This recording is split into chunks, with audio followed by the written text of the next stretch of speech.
परंतु ये माया के चक्कर में पड़ जाए। कहाँ थे इतना दिन से?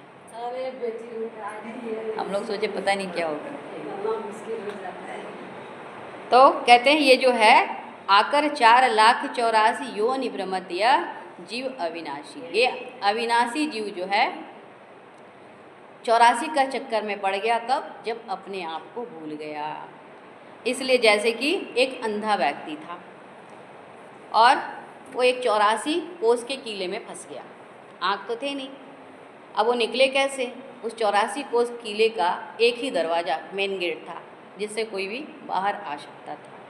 अब वो अंधा व्यक्ति जो है चल रहा, चलते चलते बेचारा थक गया, उसे दरवाज़ा मिलता ही नहीं है, भटक रहा है, एकदम परेशान हो गया बेचारा, निकल नहीं पा रहा है। अंततः क्या हुआ, एक सज्जन पुरुष उसे मिले तो उसने उन्हें बताया, उसे देखे बहुत परेशान है ये, तब उसे बताया कि देखो तुम दीवार पकड़ते पकड़ते चले जाओ और जहाँ तुम्हें दरवाज़ा मिलेगा उस दरवाज़ा से तुम बाहर चले आना, क्योंकि इस किले का एक ही दरवाज़ा है।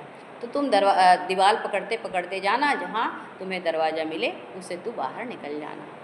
अब वह व्यक्ति चला दीवार पकड़ते पकड़ते, लेकिन दुर्भाग्य से क्या हुआ, जैसे ही वो दरवाज़ा के पास पहुंचा उसके सिर में खाज थी। अब वह खाज होने लग गई। अब वह दोनों हाथ को दीवार को छोड़ करके दोनों हाथ से सिर को खाज करने लगा, लेकिन चलना नहीं रुका, चलते रहा और खाज करते रहा।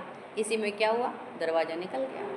अब फिर से वो चलने लगा, चलते चलते फिर उस दरवाजे के पास पहुंचा, फिर वही बात। इसी तरह बार बार वहाँ आता और बार बार खाज शुरू हो जाते और वो खाज करने लगता, दरवाज़ा निकल जाता। फिर बेचारा फिर से फंस गया, बहुत परेशान। फिर से वो सज्जन उसे मिले, बोले अरे मैंने तुम्हें रास्ता बताया था, अभी तक तुम निकल नहीं पाए। तब उसने कहा मुझे तो दरवाज़ा मिला ही नहीं। तो उन्होंने देखा कि इसके सिर पे खाज है और ये जो है खाज करता है इसी और चलता रहता है, जिसके कारण दरवाज़ा निकल जाता है। अब उन्होंने बताया उसे कि ऐसा करना, जब तुम्हारे सिर में खाज आए तो एक हाथ से दीवार पकड़े रहना और एक हाथ से खाज करना, और जब दरवाज़ा मिले तो तुम वहाँ से निकल जाना। उसने ऐसा ही किया तो वो उस किले से बाहर हो गया। अब ये किला कौन है? ये 84 लाख योनि ही किला है। और खाज क्या है? विषय रूपी खाज होने लग जाते हैं। जब जीव जो है माँ के गर्भ में रहता है, उस दुर्दशा को सहन करता है, तब पछताता है, भगवान से प्रार्थना करता है, भगवान से बोलता है कि प्रभु बाहर निकालो नाथ तारी, मतलब आपके भजन करूँगा, मुझे इस अंधेरी कोठरी से बाहर निकालो। लेकिन बाहर आते ही